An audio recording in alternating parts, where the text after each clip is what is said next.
Milan never really sleeps. Even when the streets go quiet, there is still a pulse under the city, a heartbeat that never stops.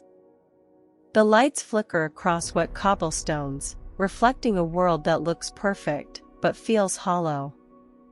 And somewhere inside that hollow reflection, my story began. My name is Chloe Ayling. I came to Milan chasing a dream, the kind of dream that comes wrapped in confidence and perfume. A chance to be seen, to be chosen, to finally step out of the shadows of small jobs and cheap photo shoots. But the thing about cities like this is they know how to hide their monsters. They dress them in suits, give them names, and send them invitations. That night, Milan felt alive. I didn't know that somewhere, in the same streets where I walked with excitement, someone else was waiting with a plan. And that by the time the sun rose again, I wouldn't just be a model anymore. I'd be a headline. Because some stories don't start with a scream. They start with silence. It started with an email. A simple message that looked like a dream come true.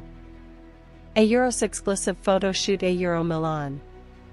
Travel, hotel, and payment included. Everything looked legitimate. The logo, the signature, even the photographer's name. I sent it to my agent, and he confirmed it.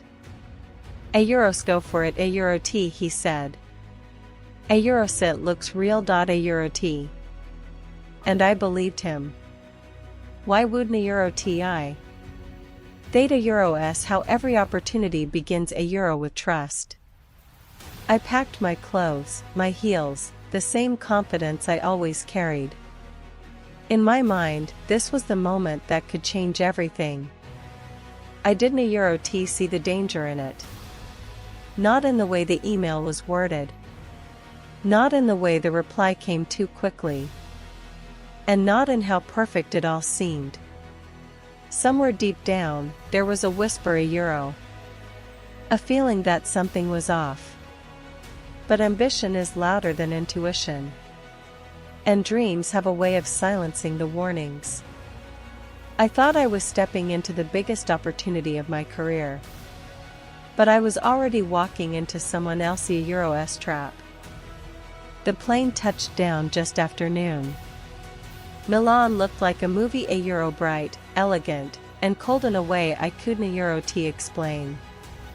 I grabbed my bag and walked through the terminal like 1,000 times before. A man held a sign with my name on it, Miss Ayling. He didn't smile. Just nodded. He took my suitcase and led me to the car. As we drove through the city, I watched the skyline shimmer through the glass. Boutiques, lights, beautiful strangers rushing somewhere that mattered. And me, just another girl chasing her big break. But something about the silence in that car felt wrong. No music. No small talk. Just the sound of tires on wet streets. I tried to tell myself it was fine, that professionals are often quiet, that Italians are reserved. Still, a chill ran down my spine. When the car stopped, I looked up at the building, Gray walls, no sign, no lights. Studio, he said. But it didn't look like any studio I'd ever seen. I took a deep breath and stepped out. I told myself this was my moment. I was right. Just not in the way I imagined. The door closed behind me with a soft click. It was the kind of sound that doesn't mean much until is the last one you hear before everything changes. The hallway was empty. No cameras, no makeup station, no team waiting. Just silence and the hum of a flickering light overhead. A Euro T, I called out. No answer. I walked further in €1. A table, a chair, a few boxes, nothing else. And then €1 footsteps. Slow. Measured. Close. My throat tightened. Something was €1 right. I turned back toward the door €1, but the handle didn't €1 move. Locked. My heartbeat drowned out every other sound. €1 shello? €1 louder now. Nothing. Then, a shadow stretched across the wall behind me. A breath. A movement. And then €1 darkness. It happened too fast for my mind to keep up. Hands. Pressure. A voice I couldn't €1 understand. Something cold pressed against my skin, a sting, sharp and chemical. My body went weak before my brain could fight. The floor shifted under me. I tried to scream, but the air never made it out. The last thing I saw was a flash, a face hidden behind a mask.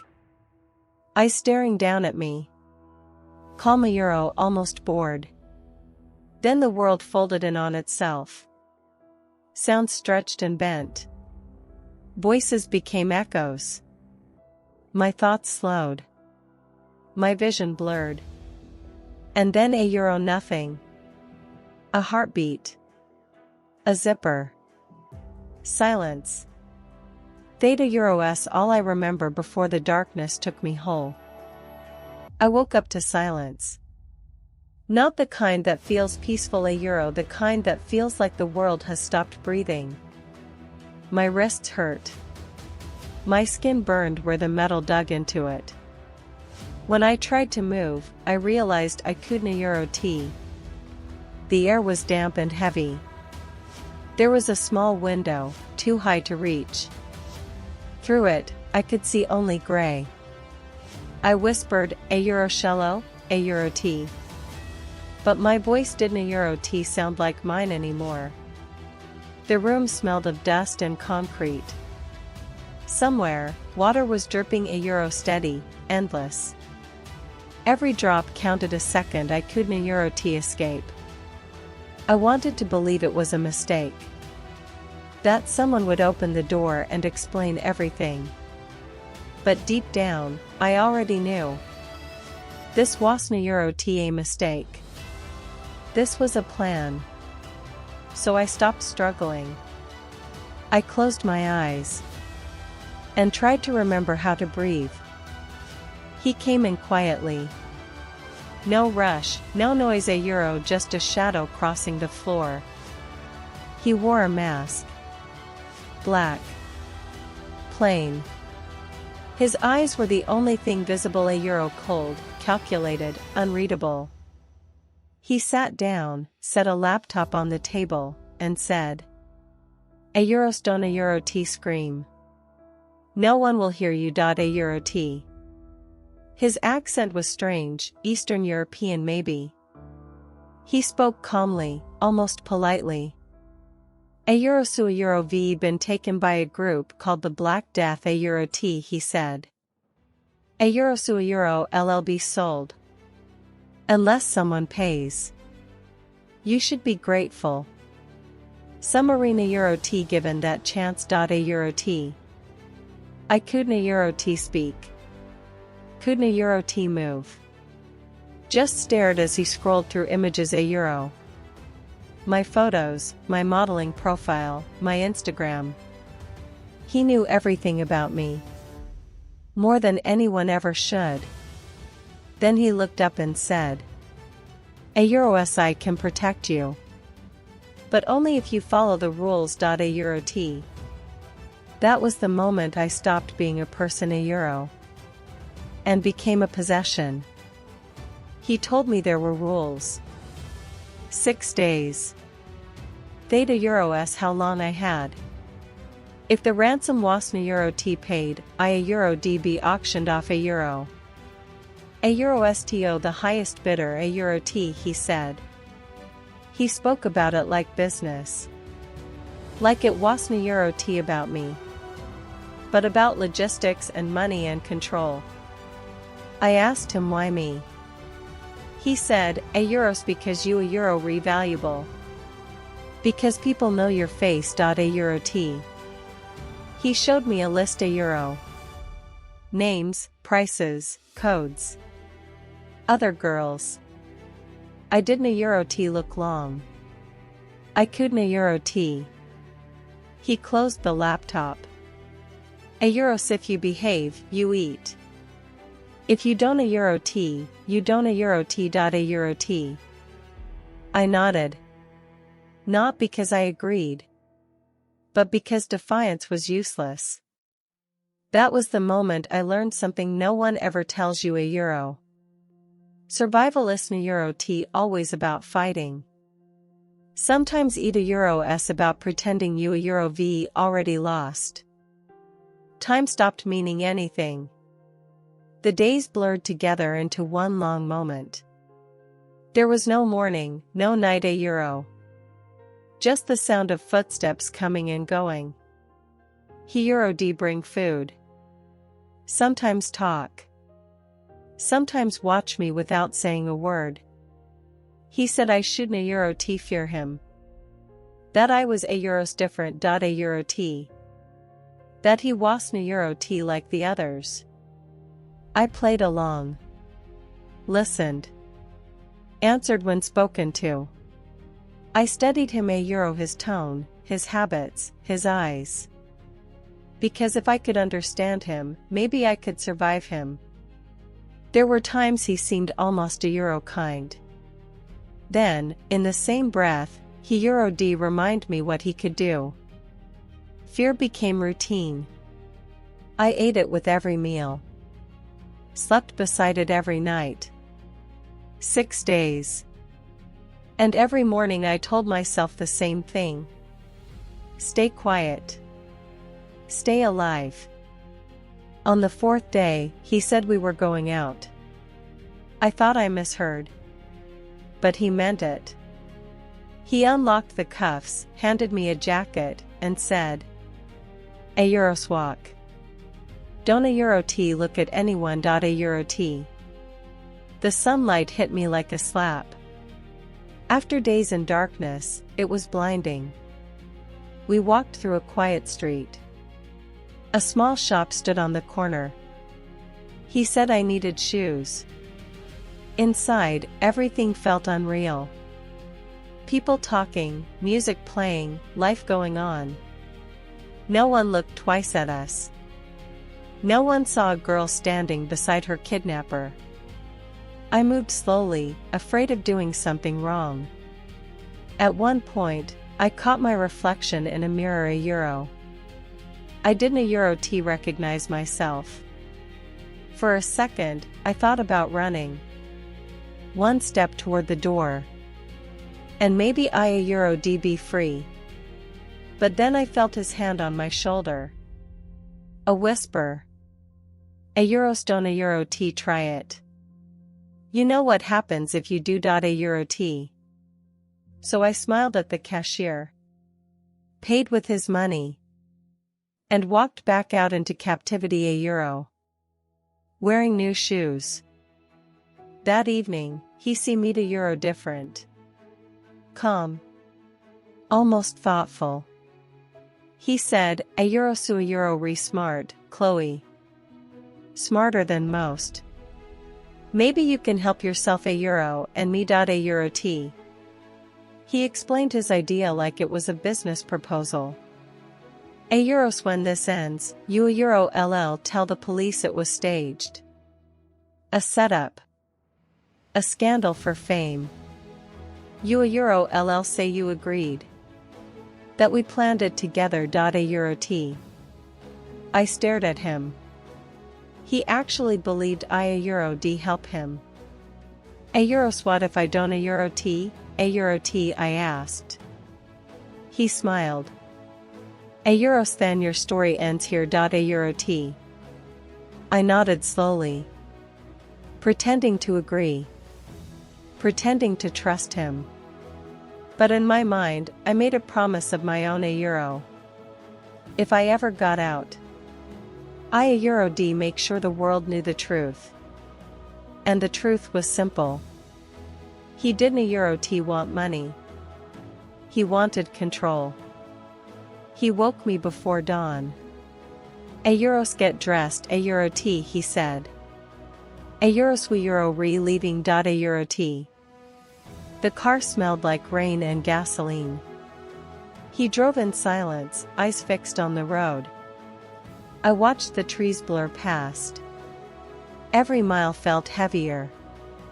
I didn't T ask where we were going €. Because I was afraid of the answer. Sometimes he D glance at me. Like he was trying to read what I was thinking. I kept my face blank. The road curved. The sky turned gray. And then €. City lights. Milan. The place where it all began. My heart raced. I didn't T know if this was freedom or the end. He finally spoke.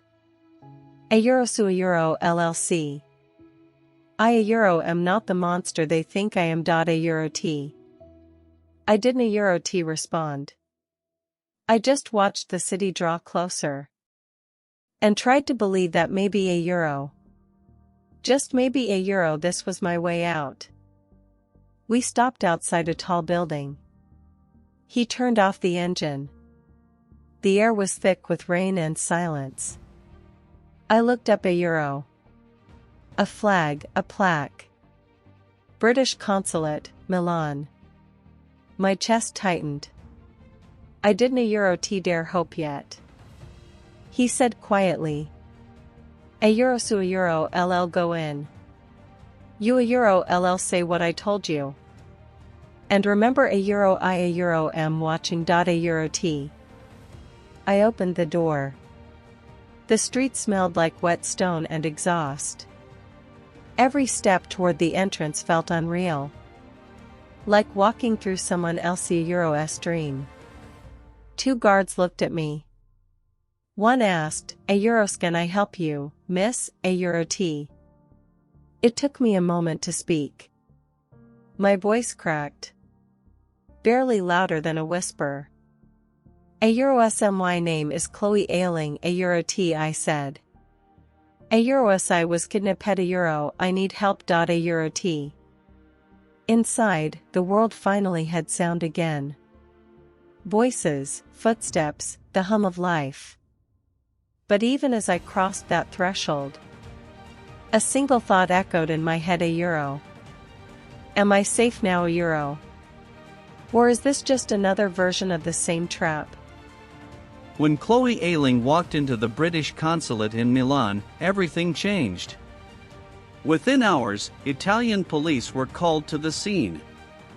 A young model had just reported that she had been kidnapped, held captive for 6 days, and released by her captor. The story sounded unbelievable, almost cinematic. But when the police began to investigate, the details matched. The driver, the building, the timeline, everything led to one name, Lakash Powell Herba. Herba was arrested the very next day. He didn't T resist. He didn't T even seem surprised. When officers questioned him, he spoke calmly, even confidently. He claimed there had been no kidnapping at all, that Chloe had agreed to the plan. But investigators found otherwise. Inside his home, they discovered syringes, ketamine, duct tape, and digital traces linking him to a series of fake modeling offers sent to young women across Europe.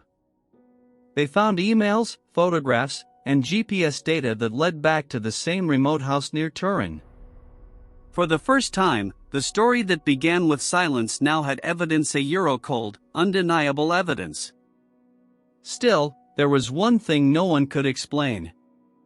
Why did he let her go? Was it pity? Fear? Or something darker, a belief that he could still control the story even after it left his hands? Whatever his reason, by the time the police closed in, Herba was already crafting a new version of the truth. One where he wasn't the villain. But the misunderstood man behind a publicity stunt. The investigation moved quickly. Detectives traced every message, every phone call, every rental receipt. Nothing was random. Every part of the abduction had been planned with precision. Herba had used multiple aliases, posing as photographers, producers, and agency representatives. He targeted women who were young, ambitious, and trusting. Chloe had simply been the one who answered. In his laptop, police uncovered references to a supposed group called the Black Death. It was presented as a criminal network selling women on the dark web.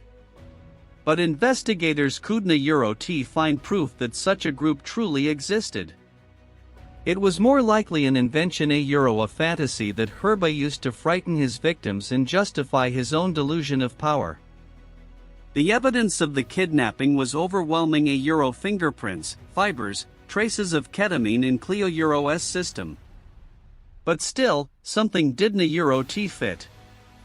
The lack of violence. The fact that he released her.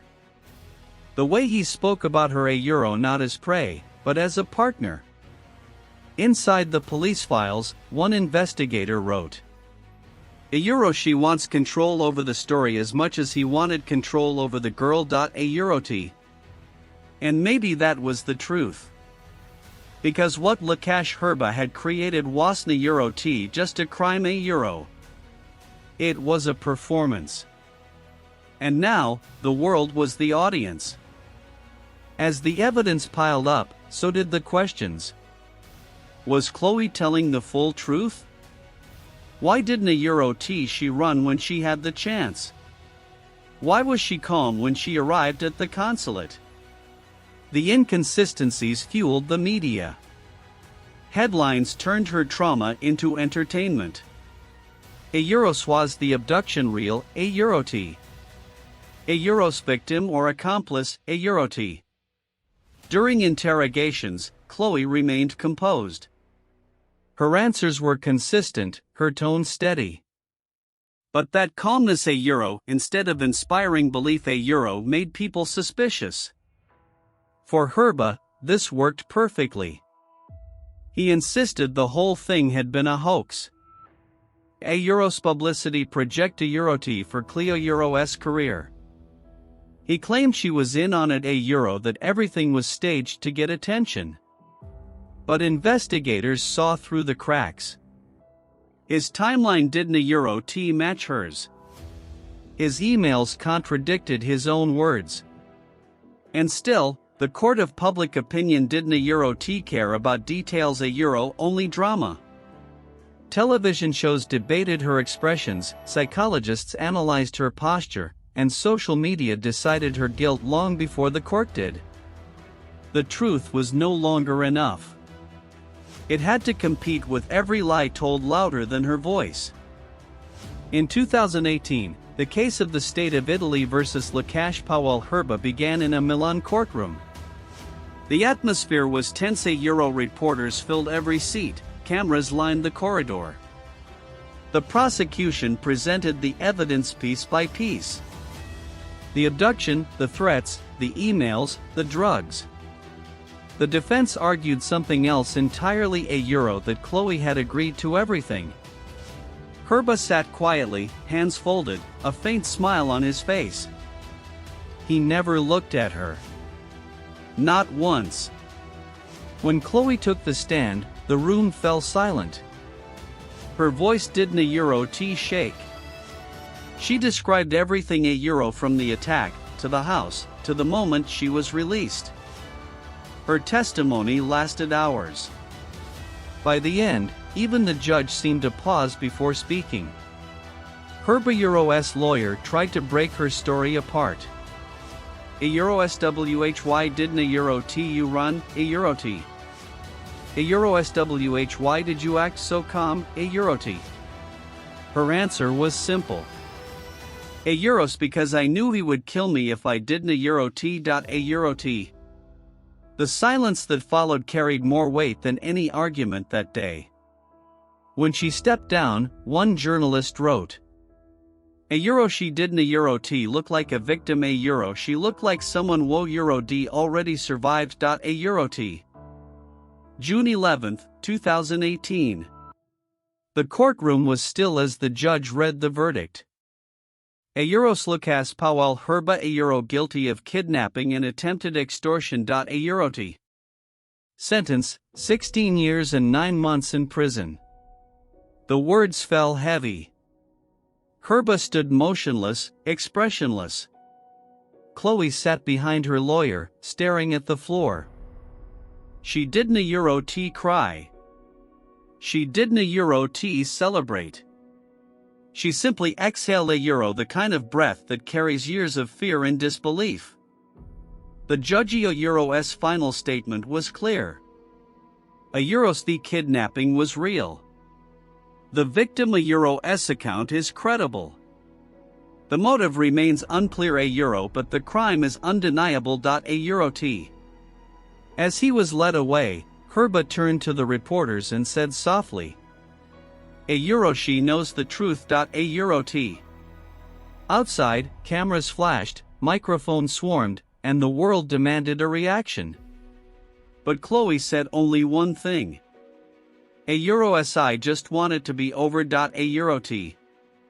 And then she walked away. A euro not as a celebrity, not as a victim, but as someone wo euro d seen the darkest part of another human being. A euro and survived it. If the courtroom had closed one chapter, the media opened another. The headlines multiplied overnight. A euros the model who lied. A euro t. A euros the fake kidnapping. A euro t. A euros the girl who fooled the world. A euro t.